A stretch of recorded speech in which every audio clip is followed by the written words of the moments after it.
Hello there and a very good morning. You're watching the Morning Sports Wrap with me, Harshit Ahuja. As we always do, we will bring you the latest from the world of sports. There's lots happening in cricket, in football, and we're here to tell you everything that's happening around the world.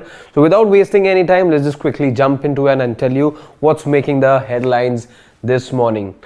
Starting with the team news for the Sri Lanka series, as was reported both on Sports Today and AajTak, the Sri Lanka series, which is 3 T20Is, 3 ODIs, starting on the 3rd of January, is going to be announced today. Later in the evening is what we're learning as per sources. But what are the Sports Today sources also telling us right now? Well, as per sources, Hardik Pandya will be leading the T20I side because Rohit Sharma is still recovering from that thumb injury that he suffered during the second ODI versus Bangladesh. So Rohit Sharma likely to be unavailable as per sources, and Hardik Pandya will be leading the side in the 3-match T20 series against Sri Lanka. What we also can tell you is KL Rahul will be on leave for this particular series for personal reasons. He sought a leave from the BCCI, and that leave is very much granted as well. So you won't be seeing KL Rahul in the side as far as those 6 matches against Sri Lanka are concerned. So that's with regards to the team news as far as the India-Sri Lanka series is concerned. But let's see what else is making news in the world of cricket. Well, the new PCB chief Najam Sethi has now made his opening comments on the issue about Pakistan touring India. Remember Ramiz Raja, who was the incumbent before Najam Sethi, he had said that we won't go if India do not come to Pakistan for the Asia Cup. A lot's been happening on that front, whether or not Pakistan will be coming to India for the World Cup, which India, by the way, will be hosting in 2023. Let's tell you now what Najam Sethi has had to say. Well, he's gone on to say that where Pakistan and India's cricket relations are concerned, let's be very clear, the decisions on whether to tour or to not tour are always taken at the government level.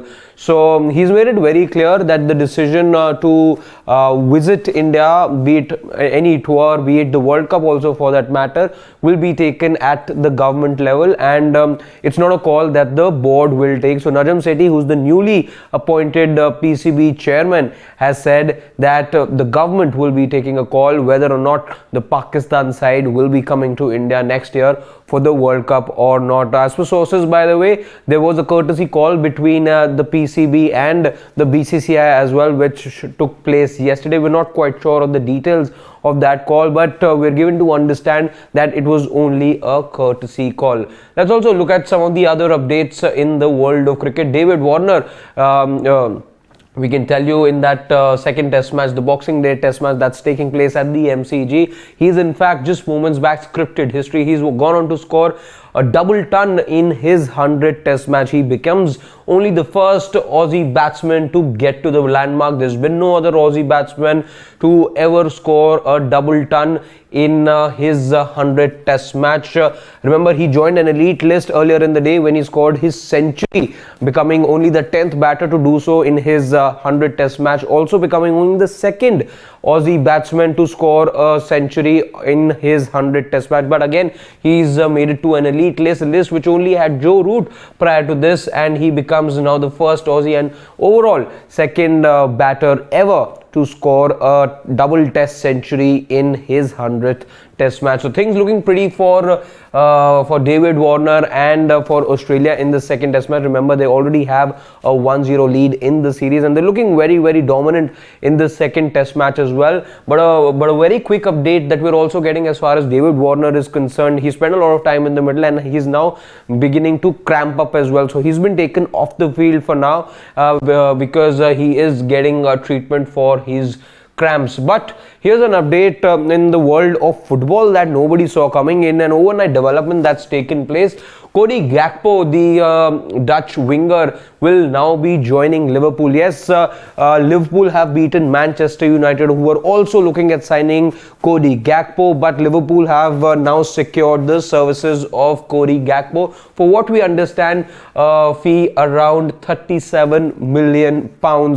They say it is going to be a fee when you add when you take into consideration the other add-ons and bonuses as well, it will possibly be a fee which will be a record for club PSV Eindhoven, beg your pardon, for which Cody Gakpo presently plays. What we're also understanding is that Cody Gakpo will leave for England immediately. So no more time left for the Dutchman in his previous club. He joins Liverpool on an immediate basis, and remember, the transfer window for the month of January will begin very soon, and Cody Gakpo will then be officially unveiled. But PSV Eindhoven have already put out a statement saying that the agreement is already made, and Liverpool have secured his services for 37 million pounds, and they've beaten Manchester United in securing the services of the young winger.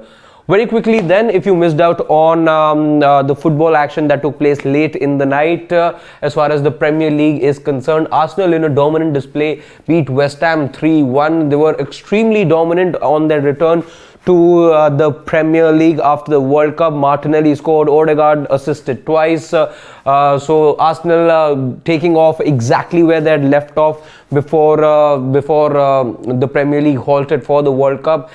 They were extremely dominant, as the scoreline would suggest as well. Had 16 shots in totality, about 66% possession, and West Ham, even though side Ben Rama did manage to get them a goal back, but they were outclassed by the Gunners in their opening fixture upon the return of the Premier League. Also, Liverpool, the other team to look at in that late match that took place yesterday night. They beat Aston Villa 3-1. It was Mo Salah who in fact gave Liverpool the early lead, scoring in the 5th minute, and Liverpool were also extremely dominant against a Villa side which is still trying to find its feet under the new manager. So lots happening in the world of sports, and we here at Sports Today just summed up what's been happening over the last 10 to 12 hours, telling you the latest with regards to whatever's making the headlines in the world of sport. If you like this video, do share it with your friends and family, and like we always say, do like, share and subscribe to Sports Today. We're there on Facebook, YouTube, Instagram as well as Twitter. Thank you so much for watching. My name is Harshit Ahuja, and you do take care and stay well.